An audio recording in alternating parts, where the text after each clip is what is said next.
YCP పరిస్థితి ఏంది భవిష్యత్తులో? ఏమే బ్రహ్మాండంగా ఉన్నది కదా. మొన్న కూడా వర్క్షాప్ పెట్టినాము.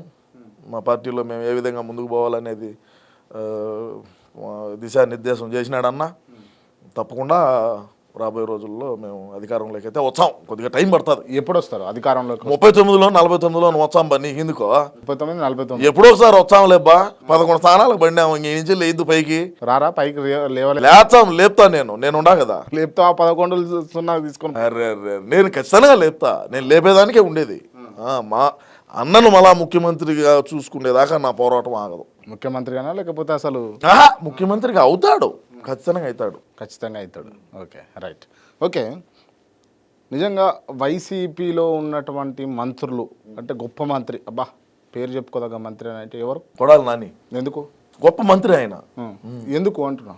ఎందుకంటే క్యాసినో పెట్టినాడు. ఏమన్నా గోవాలో ఉండాల్సిన క్యాసినో గుడివాడకు తెచ్చాడంటే నవ్వుతావు ఏం క్రాంతి వారని పాసుగలా మేమంత గొప్ప పనులు చేచ్చా నవ్వుతావు ఎందుకు? ఇప్పుడు ఏమన్నా గోవాలో ఉండేటువంటి క్యాసినోని గుడివాడకు తెచ్చి ఒక ఒక ఒక ఫంక్షన్ హాల్లో పెట్టినాడంటే మరి అంత గొప్ప మంత్రి దొరుకుతాడా మనకు?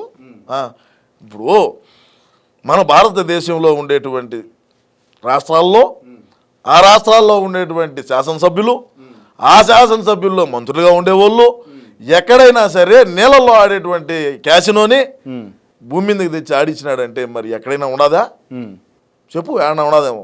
అదొక గుడివాడికే సాధ్యం. కానీ అంటే ఏపీ మొత్తం చూసుకుంటా సరే, పర్సనల్గా మంత్రుల గురించి మాట్లాడుకున్నా కూడా ఇటు టీడీపీలో కానీ ఈడ తెలంగాణలో చూసుకున్నా కూడా తెలంగాణ రాజకీయాలు తెలంగాణలో కాంగ్రెస్ కానీ లేకపోతే బీఆర్ఎస్ పార్టీ కానీ తెలంగాణ నేను చెప్పేది ఏంటంటే ప్రతి ఒక్క రాజకీయ నాయకుడు ఏదో ఒక తప్పులు చేసుకుంటూ ఉన్నారు ఇక వాళ్ళు. ఈ అంశాలు పక్కన పెడితే కానీ ఎడ్యుకేషన్ విషయంలో వైసీపీ చేసినటువంటి కార్యక్రమాలు ఈ ఇండియాలోనే ఇంకెవరు చేయలేదు అని అన్నది ఉన్నది. దీన్ని మీరు ఒప్పుకుంటారా ఒప్పుకోరా? ఒప్పుకుంటా. ఎందుకంటే ఏడన్నా స్కూళ్ళకు మా రంగులు పార్టీ రంగులు వేస్తారా? పార్టీ రంగులు వేస్తారా స్కూళ్ళకు? ఇప్పుడు పార్టీ రంగులు అవన్నీ కాదు, పక్కన పెట్టు. విద్యార్థులు ఎట్లా చదువుతున్నారు అన్నది ముఖ్యం. క్వశ్చన్ అడిగినావు, నేను ఆన్సర్ చెప్తా. నేను చదువు గురించి అడుగుతున్నా, బల్లెట్లున్నాయని అడుగుతా. నేను చెప్పేది నువ్వు ఆ నుంచే వచ్చా అన్ని చెప్పొద్దా? నువ్వు క్వశ్చన్ వేసినావు, నేను ఆన్సర్ చెప్తా. ఇన్ను చెప్పుంటారు. ఆంధ్ర రాష్ట్రంలో మా అన్న అధికారంలో ఉన్నప్పుడు స్కూళ్ళకు రంగులు వేసాము. అదేవిధంగా చూస్తే ఆంధ్ర రాష్ట్రంలో ఎక్కడైనా సరే ఒక ఉద్యోగిని ఒక ఉపాధ్యాయుడిని గవర్నమెంట్ తీసుకునిందా 5 సంవత్సరాల్లో? చెప్పు, తీసుకునిందా? రిటైర్డ్ అయిన వాళ్ళు ఎంతమంది ఉంటారు? మరి ఇంక చదువు ఏమన్నది? విద్యార్థులు అయితే బెండపూడి స్కూల్లో ఇంగ్లీష్ ఫ్లూయెన్సీగా మాట్లాడుతున్నారు కదా. చూశారు, మా ఇంగ్లీష్ మాట్లాడినారు బ్రహ్మాండంగా. వాళ్ళకి ఏ విధంగా ట్రైనింగ్ ఇచ్చినాము. అన్నగడ మాట్లాడతాడు ఇంగ్లీష్, తెలియదు నీకా? అన్నగడ ఫస్ట్ క్లాస్ స్టూడెంట్ కదా. అన్నగడ బ్రహ్మాండంగా దావోసు మాట్లాడినాడు. చూసావా వీడియో? బ్రహ్మాండంగా మాట్లాడినాడు. వాళ్ళు అడుగుతా ఉంటే ఇప్పుడు నువ్వు అడుగుతున్నావు బా, నేను ఎట్ సమాధానం చెప్తాను. మా అన్న కొద్దిగా సిగ్గి సమాధానం చెప్పాలా ఇంగ్లీష్లో. మా అన్న కూడా ఫస్ట్ క్లాస్ స్టూడెంట్, బ్రహ్మాండంగా మాట్లాడతాడు. పేపర్ 10 మాటలు చూసుకొని సరే ఎట్టో మా బాధలు మేము పడతాం లేబ్బా, నీకు ఎందుకు? సరే, అంటే మీరు దగ్గరుండి వైసీపీని అంటే మెయిన్గా డ్రాబ్యాక్ అయ్యేటట్టు లేకపోతే డిలే పట్టేట్టు చేయడానికి అసలైన కారణం ఏమై ఉండొచ్చు? వారని పాసు అలా నువ్వు అన్నీ మళ్ళీ రాముడు చేతికి ఏమవుతాడంటే నేనేం చెప్పేది? ఎందుకు అని అంటే రాముడికి సీత ఏమవుతాడు అన్నది నువ్వు చెప్తలేవు. నేను అన్నను నువ్వు లచ్చి మాట్లాడు క్రాంతి. నేను చెప్పేది అదే. నేను పార్టీని ప్రేమించే మనిషిని, అన్నను అభిమానించేటువంటి వ్యక్తిని. అన్న అంటే ఎన్టీఆర్ అన్న వారని పాసుకోవాలి. మా జగనన్న స్వామి, రాజన్న, జగనన్న వీళ్ళందరూ మాకు ఆప్తులు, ఆత్మీయులు అని చెప్పినా కదా ముందే. నీకా నువ్వు మళ్ళా మాట్లాడతావా? నేను ఆ విధంగా ఉండేటువంటి వాడిని. అన్న 30 సంవత్సరాల అధికారంలో ఉండాలని ఆశపడినాడు. షర్మిలా చూడబోతే నా తెలంగాణకు పోయి ఆమె పార్టీకి ఏదో పార్టీ పెట్టింది. మళ్ళీ ఆడించి ఆంధ్రాకి వచ్చింది. ఆమె కాంగ్రెస్లోకి పోయి పిసిసి అధ్యక్షురాలుగా అయింది. ఆమె పార్టీకి ఆమె ఫుల్ డ్యామేజ్ చేస్తుంది. ఇంకా అన్నకు తోడు ఎవరున్నారు అని నేను వచ్చిన. అన్నకు తోడుగానే వచ్చి పొడుస్తున్నావు. ఇక వారాన్ని పాస్ మళ్ళా పొడుస్తానంటావే. నేను మంచి చేస్తున్నాను బా అంటే నువ్వు మళ్ళీ పొడుస్తాయంటే సరే. నీ మంచి ఏందని అన్నది యావత్ 2 తెలుగు రాష్ట్ర ప్రజలకు ఎరికే అన్న.